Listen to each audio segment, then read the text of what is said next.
Друзья, всем привет! С вами Хельга Вайт. Добро пожаловать на мой канал «Живем в Словении». Сегодня я хочу поговорить с вами об адаптации в европейском обществе. По статистике, ежегодное количество иммигрантов во всем мире превышает ежегодный прирост населения.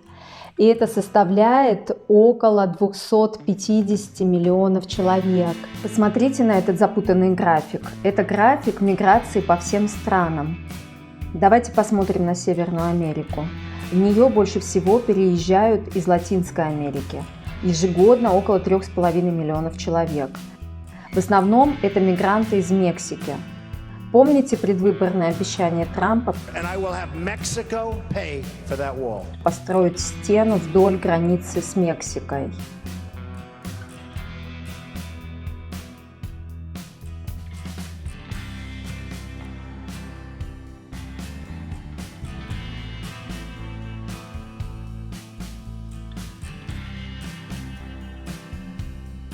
Всего в США переезжают ежегодно около 7 миллионов человек, а уезжают почти 2 миллиона, и половина в Европу. Между странами бывшего Советского Союза эмигрируют около 2 миллионов человек, а в Европу около 600 тысяч ежегодно. В Северную Америку около 100 тысяч. Популярные направления: Чехия, Германия, Италия, Испания. Внутри Европы около 2 миллионов человек меняют свое место жительства. В целом Европа лидер по количеству иммигрантов, в среднем около 10 миллионов человек. Все ссылки, как обычно, я оставлю в описании. А вы когда-нибудь задумывались о жизни в другой стране? Какие картинки вы себе представляли? Я живу в Любляне, в Словении, со своей семьей 5-й год. И за это время у меня появились некоторые наблюдения, выводы, и, может быть, мои советы будут для вас полезными. Многие люди, задумываясь о переезде в другую страну, даже не думают о том, как они будут вживаться, ассимилироваться в новом европейском обществе, насколько легко пройдет их адаптация, насколько счастливы будут они и их семья. По моим наблюдениям, счастливы те люди, которые изначально очень внимательно изучили ту страну, куда они планируют переезжать. То есть они почитали не только о достопримечательностях той страны, не только о плюсах этой страны, но также внимательно изучили минусы, изучили особенности этой страны, изучили местный менталитет. Хочу еще сказать, что залог вашего счастья в том, что вы осознанно приняли решение, не слепо полагаясь, например, на выбор вашего супруга или супруги, например, вместе осознанно подошли к этому вопросу, обсудили это дома и пришли к обоюдному согласию. Очень хорошо будет, если у вас будет четкий план, чем вы будете заниматься в новой стране, где вы будете работать, на что вы будете жить, чем будет заниматься в новой стране ваша вторая половинка. Помимо того, что у вас будет четкий план, хорошо иметь финансовую все-таки подушку безопасности, потому что ситуации могут быть разными абсолютно в новой стране. Например, взять ситуацию с коронавирусом. Никто даже предположить не мог, что наша жизнь может так измениться. И если у вас будет финансовая подушка, то, конечно же, какая-нибудь стрессовая, непредвиденная ситуация, она пройдет менее болезненно, чем если бы у вас не было какого-то финансового запаса. Также советую вам начать учить язык задолго до переезда в новую страну, потому что знание иностранного языка облегчит вам жизнь. Конечно же, если вы будете знать английский язык, например, то это тоже очень хорошо. В Словении практически везде люди знают английский язык. И вам будет это, конечно, в помощь, если вы пойдете на почту, в банк, в тот же самый магазин. Знание английского языка вам поможет и облегчит вашу жизнь на первых порах. Но если вы планируете свою жизнь в Словении, например, то однозначно вам нужно учить словенский язык. Потому что если вы будете знать словенский язык и хотя бы с ошибками и с акцентом разговаривать на словенском языке, то у местного населения, у местных жителей будет намного больше доверия к вам и уважения. То есть они будут относиться к вам не как к какому-то заезжему туристу, а будут понимать, что вы человек, который серьезно относится к жизни в Словении. Конечно же, на первых порах вам будет сложно влиться в местное общество славянских людей, да, сложно, конечно, будет найти каких-то друзей, потому что вы еще будете не очень хорошо разговаривать на славянском, вы еще как-то не обживетесь, да, так быстро, как хотелось бы.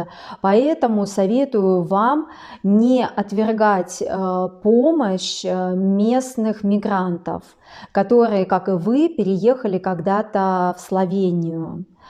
Они могут вам помочь каким-то советом, да и просто приятно пообщаться на чужбине с такими же, как и вы, людьми, но которые больше вас знают, которые здесь уже давно, могут вас как-то подбодрить, сказать, что не переживай, все будет хорошо. Это, конечно, очень хорошо для вашего морального самочувствия.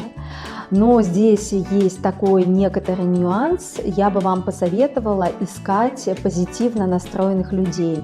Ни в коем случае не окружать себя пессимистами, которые будут вам говорить, что все плохо, там, не жди ничего хорошего. Общение с такими людьми не придаст вам жизненных сил и не настроит вас оптимистично на вашу дальнейшую жизнь. Но как только вы начали разговаривать по-словенски, хотя бы чуть-чуть на бытовом уровне, не стесняйтесь заговаривать с вашими соседями, заговаривать, например, с родителями одноклассников ваших детей, говорить в магазине на славянском, убирайте уже из своего лексикона английский и переходите на славянский. И это вам поможет очень быстро ассимилироваться в новой стране, обзавестись новыми друзьями. Если у вас есть какое-то хобби, например, чем-то вы занимались в своей стране, ходили, например, на хор или на танцы. Здесь вы также можете найти такое же подобное хобби и ходить на это хобби уже со своими новыми славянскими друзьями. Или, например, здесь в Словении очень развит спорт и походы в горы. Можете здесь также найти местное такое походническое общество и начать, например, мало-помалу ходить в горы. Это, кстати, физические нагрузки будут очень полезны для вашего здоровья, для вашего настроения и также поможет вам обзавестись новыми полезными связями и друзьями. Еще одно такое мое наблюдение, что люди, у которых были крепкие, очень социальные и родственные связи в своей стране, которые, например, были очень привязаны к своим родителям, виделись с ними, например, каждый день. Родители помогали вам сидеть с вашими детьми. Вы встречались, например, с какой-то компанией каждую неделю или праздновали какие-то праздники. То есть у вас была какая-то такая определенная социальная ячейка в вашей стране, и вы были, как бы это сказать, завязаны на определенных людях в вашей стране. Вот если вы такой человек, то тяжело вам придется в новом обществе, да еще и в окружении иностранцев. То есть вам придется здесь начинать свою жизнь и так с чистого листа, да, так еще придется здесь обходиться без своих друзей, да, к которым вы привыкли, без своих родителей. Вам придется очень сложно. В дружбу на расстоянии я не верю. Как бы вы не созванивались по скайпу, по ватсапу, все равно вы изменитесь, интересы ваши поменяются, и эта дружба будет ослабевать с каждым днем. Поэтому будьте готовы, что ваша жизнь здесь начнется с чистого листа. Здесь людям будет абсолютно все равно, какой статус вы занимали у себя на родине, какие были у вас регалии, награды, скажем так, им будет все равно. Конечно, ради приличия, ради вежливости вас могут спросить, да, чем вы занимались, кем работали, но по большому счету здесь вам нужно будет выстраивать отношения с нуля, с чистого абсолютно листа. Имейте это в виду. В заключение хочу пожелать вам быть позитивными, открытыми, не ставить себя выше других, относиться с пониманием к новому миру, да, который вас окружает, к новым порядкам, обычаям.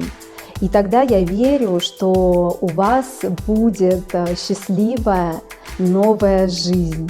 Желаю вам успехов в вашем переезде.